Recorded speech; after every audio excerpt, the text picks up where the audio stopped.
നവകേരള സദസ്സിൽ ഉയർന്നു വന്ന വികസന പദ്ധതികൾ നടപ്പാക്കാൻ 982 കോടി രൂപ അനുവദിക്കാൻ മന്ത്രിസഭായോഗം തീരുമാനിച്ചു. പദ്ധതികളുടെ നടത്തിപ്പിനായി സംസ്ഥാന ആസൂത്രണ ബോർഡ് തയ്യാറാക്കിയ മാർഗനിർദ്ദേശങ്ങൾ ഭേദഗതിയോടെ മന്ത്രിസഭ അംഗീകരിച്ചു. ജീവനും സ്വത്തിനും ഭീഷണിയാകുന്ന വന്യജീവികളെ കൊല്ലുന്നതിന് കേന്ദ്ര സർക്കാരിന്റെ അനുമതി തേടാനും മന്ത്രിസഭായോഗം തീരുമാനിച്ചു. മുഖ്യമന്ത്രിയും മന്ത്രിമാരും 140 നിയമസഭാ മണ്ഡലങ്ങളിലും സഞ്ചരിച്ച് ജനങ്ങളുമായി സംവദിച്ചിരുന്നു.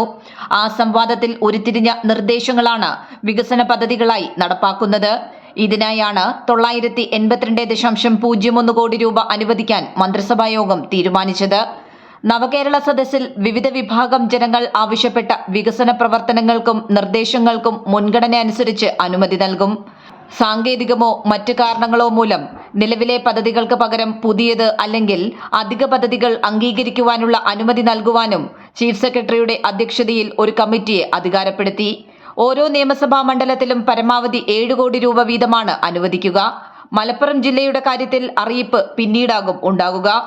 കാട്ടുപന്നികളെ കൂടാതെ മനുഷ്യന്റെ ജീവനും സ്വത്തിനും ഭീഷണിയാകുന്ന മറ്റു വന്യജീവികളെയും കൊല്ലുന്നത് സംബന്ധിച്ച് കേന്ദ്ര സർക്കാരിന്റെ അനുമതി തേടാനുള്ള നടപടി സ്വീകരിക്കാൻ വനം വന്യജീവി വകുപ്പിനെ മന്ത്രിസഭായോഗം ചുമതലപ്പെടുത്തി.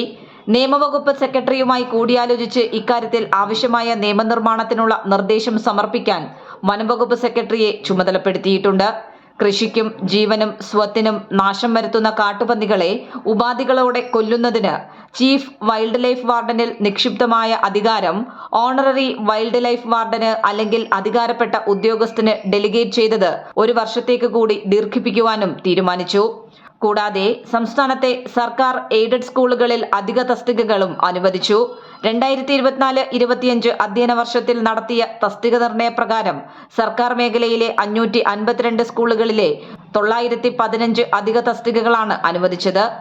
658 എയ്ഡഡ് സ്കൂളുകളിലായി 1304 അധിക തസ്തികകളും അനുവദിച്ചു. കൈരളി ന്യൂസ്, തിരുവനന്തപുരം.